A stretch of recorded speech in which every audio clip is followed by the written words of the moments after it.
Hello, my dear students. Myself Dibakar Bordoloi, Assistant Professor, Department of Education, Nowgong College Autonomous. Today, I am going to discuss about meaning and characteristics of forgetting. যে মৰমৰ ছাত্ৰ-ছাত্ৰীসকল, আজি আমি বিস্মৃতিৰ অৰ্থ আৰু ইয়াৰ বৈশিষ্ট্যসমূহৰ বিষয়ে আলোচনা কৰিম। গতিকে আহাচোন চাওঁ। Meaning and definition of forgetting. Meaning, forgetting is regarded as opposite to memory. Memory means the ability to reproduce the past experiences. Inability to remember is regarded as forgetting. যে স্মৃতিৰ বিপৰীত দিশকে সাধাৰণতে বিস্মৃতি বুলি কোৱা হয়। যে স্মৃতি হ'ল এনে এক মানসিক শক্তি যাৰ জৰিয়তে এজন ব্যক্তিয়ে অতীতৰ অভিজ্ঞতাসমূহক হুবহু স্বৰূপে পুনৰ উৎপাদন কৰি তুলিবলৈ সক্ষম হয়। আনহাতে অতীতৰ অভিজ্ঞতাসমূহক আমাৰ প্ৰয়োজন অনুযায়ী হুবহু স্বৰূপে মনত পেলাবলৈ অক্ষম হোৱা বা পুনৰ উৎপাদন কৰিবলৈ অক্ষম হোৱাৰ অক্ষমতাকে সাধাৰণতে বিস্মৃতি বুলি কোৱা হয়। যে ইয়াক আমি সাধাৰণভাৱে ক'ব পাৰোঁ যে যেতিয়াই আমি আমাৰ প্ৰয়োজন মতে বিষয়বস্তুসমূহ বা অতীতত আহৰণ কৰা জ্ঞান আৰু অভিজ্ঞতাসমূহক মনত পেলাবলৈ সক্ষম নহওঁ, এনেধৰণৰ অৱস্থাকে বিস্মৃতি বুলি কোৱা হয়। According to Freud, forgetting is as an essential condition for good mental health. It is a defense mechanism of human mind. যে মনোবিজ্ঞানী ফ্ৰয়েডে কৈছিলে যে এজন ব্যক্তিৰ সুস্থ মানসিক অৱস্থাৰ কাৰণে বিস্মৃতিৰ খুবেই প্ৰয়োজন আৰু বিস্মৃতিয়ে এজন ব্যক্তিৰ সুস্থ মানসিক অৱস্থাৰ বাবে এক প্ৰতিৰক্ষা ব্যৱস্থাৰ ক্ৰিয়াস্বৰূপে কাম কৰে। কিয়নো ফৰ এক্সাম্পল আমি যদি ক'বলৈ যাওঁ যে আমি প্ৰত্যেকজন মানুহে জীৱনত সুখদায়ক আৰু দুখদায়ক অভিজ্ঞতাবোৰ আমি আহৰণ কৰিছোঁ বা অট'মেটিকেলি আমাৰ মনত আহে বা আমি সময় বা পৰিস্থিতি অনুযায়ী সেইবোৰ আমি আহৰণ কৰোঁ। এতিয়া কথাটো হ'ল আমি যদি দুখদায়ক বা বেদনাদায়ক কথাবোৰ আমি আমাৰ অৱচেতন মনত অৱদমন কৰি তুলিব নোৱাৰিলোহেঁতেন বা ৰিপ্ৰেছ কৰি তুলিব নোৱাৰিলোহেঁতেন, দেন সচেতন মনত কেতিয়াও আমি সুখী জীৱন যাপন কৰি তুলিবলৈ নোৱাৰিলোহেঁতেন। গতিকে বিস্মৃতিয়ে দুখদায়ক বা বেদনাদায়ক অভিজ্ঞতাসমূহ দূৰ কৰি আমাৰ মনটোক সুস্থ কৰি ৰখাত বিশেষকৈ সহায় কৰে। According to psychologists, forgetting may occur between retaining and remembering. মনোবিজ্ঞানীৰ মতে যে অভিজ্ঞতাৰ সংৰক্ষণ আৰু তাৰ পুনৰ উৎপাদনৰ মাজতে সাধাৰণতে বিস্মৃতিৰ প্ৰভাৱ পৰা দেখা যায়। এজন ব্যক্তিয়ে যেতিয়া জ্ঞান আৰু অভিজ্ঞতাসমূহ আহৰণ কৰি তাক সংৰক্ষণ কৰে আৰু সংৰক্ষণ কৰাৰ পিছত যেতিয়া পুনৰ স্মৰণ কৰাৰ চেষ্টা কৰে, সেই সংৰক্ষণ আৰু পুনৰ স্মৰণৰ মাজৰ যি সময়ছোৱা, সেই সময়ছোৱাতে সাধাৰণতে বিস্মৃতিৰ সৃষ্টি হৈ উঠে বা আমি কথাবোৰ পাহৰি যাওঁ।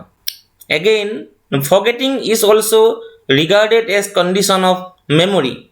It helps to keep away unnecessary and old ideas so that one can learn and retain new experiences. Yes, বিস্মৃতি হ'ল স্মৃতি ৰক্ষাৰ এক চৰ্ত বিশেষ। ইয়াত কোৱা হৈছে যে আমি আমাৰ জীৱনত বহুতো প্ৰয়োজনীয় আৰু অপ্ৰয়োজনীয় জ্ঞান আৰু অভিজ্ঞতাসমূহ আহৰণ কৰোঁ। অপ্ৰয়োজনীয় বা অপ্ৰাসংগিক বিষয়বস্তুসমূহ দূৰ কৰি বা পাহৰাই নতুন জ্ঞান আৰু অভিজ্ঞতাসমূহ আহৰণ আৰু সংৰক্ষণ কৰি তোলাত বিশেষকৈ বিস্মৃতিয়ে আমাক সহায় কৰে। আৰু সেইবাবে কোৱা হৈছে যে forgetting is also regarded as a condition of memory. যে আমি আমাৰ স্মৃতি ৰক্ষাৰ কাৰণে অপ্ৰয়োজনীয় আৰু অপ্ৰাসংগিক কথাবোৰ আমি পাহৰিবই লাগিব আৰু যেতিয়াই পাহৰোঁ তেতিয়াহে আমি নতুন নতুন বিষয়বস্তুসমূহ আহৰণ কৰি তুলিবৰ কাৰণে সক্ষম হ'ম। According to Norman Ellman, forgetting is the loss, permanent or temporary, of the ability to recall or recognize something learned earlier. যে ইয়াত কোৱা হৈছে বিস্মৃতি হৈছে পূৰ্বৰ শিক্ষা অভিজ্ঞতাৰ স্থায়ী বা অস্থায়ী ৰূপত পুনৰ স্মৰণ বা প্ৰত্যভিজ্ঞা কৰা ক্ষমতাৰ ক্ষতিসাধন হোৱা কাৰ্য। And according to James Driver, forgetting means failure at any time to recall an experience when attempted to do so or perform an action previously learned. ইয়াত কোৱা হৈছে যে বিস্মৃতিৰ অৰ্থ হৈছে যিকোনো সময়ত চেষ্টা কৰিও অভিজ্ঞতাৰ পুনঃস্মৰণ কৰাত অথবা পূৰ্বে শিকা কাৰ্যক সম্পাদন কৰাত ব্যৰ্থ হোৱা অৱস্থা। সো ইয়াৰ পৰা আমি বুজি পাওঁ যে কি যে বিস্মৃতি হ'ল যে অতীতৰ অভিজ্ঞতাসমূহক পুনৰ উৎপাদন কৰি তুলিব নোৱাৰা এক অক্ষমতাকে বিস্মৃতি বুলি কোৱা হয়। যে when an individual is not able to reproduce the past experiences accurately, then that will be called as forgetting. এতিয়া আমি বিস্মৃতিৰ বৈশিষ্ট্যসমূহৰ বিষয়ে আলোচনা কৰিম। মৰমৰ ছাত্ৰ-ছাত্ৰীসকল আহাচোন চাওঁ। Forgetting is the general sense is the inability to keep image of experience in mind. যে ইন্দ্ৰিয় অভিজ্ঞতাৰ প্ৰতিৰূপ সংৰক্ষণত দেখা দিয়া অক্ষমতাই হৈছে বিস্মৃতি। যে যেতিয়া এজন ব্যক্তিয়ে অতীতত আহৰণ কৰা ইন্দ্ৰিয়গ্ৰাহ্য অভিজ্ঞতাৰ প্ৰতিৰূপসমূহক সংৰক্ষণ কৰি তুলিব নোৱাৰে এনে ধৰণৰ অৱস্থাকে সাধাৰণতে বিস্মৃতি বুলি কোৱা হয়। In number 2, it is psychological phenomenon that occurs in between retaining and remembering. যে বিস্মৃতি হৈছে প্ৰতিৰূপ সংৰক্ষণ আৰু তাৰ পুনঃস্মৰণ কাৰ্যৰ এক মধ্যৱৰ্তী অৱস্থাস্বৰূপ।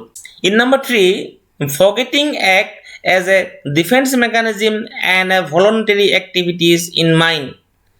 বিস্মৃতিয়ে মনৰ প্ৰতিৰক্ষা ক্ৰিয়াস্বৰূপে সাধাৰণতে কাম কৰে। যে কিয়নো আমি জানো যে দুখদায়ক অভিজ্ঞতাবোৰ আমি অনবৰতে কঢ়িয়াই লৈ ফুৰিব নোৱাৰো, আৰু যদিহে দুখদায়ক অভিজ্ঞতাবোৰক আমি অনবৰতে কঢ়িয়াই লৈ ফুৰো দেন এজন ব্যক্তিয়ে কেতিয়াও সুস্থ জীৱন যাপন কৰি তুলিবলৈ সক্ষম হ'ব নোৱাৰে। যে গতিকে এজন ব্যক্তিয়ে ইচ্ছাকৃতভাৱেই কিছুমান বিষয়বস্তু পাহৰি থাকিবৰ কাৰণে চেষ্টা কৰে, আৰু সেই ইচ্ছাকৃতভাৱে পাহৰা বিষয়বস্তুবোৰত সাধাৰণতে দুখদায়ক অভিজ্ঞতাবোৰ নিহিত হৈ থাকে। আৰু সেই কাৰণে কৈছে যে কি যে সেই দুখদায়ক অভিজ্ঞতাবোৰক আঁতৰ কৰি আমাৰ মানসিক অৱস্থাক সুস্থভাৱে সৃষ্টি কৰি তোলাত বা সুস্থ মানসিক জীৱন যাপন কৰি তোলাত বিশেষকৈ বিস্মৃতিয়ে ব্যক্তিসকলক সহায় কৰে।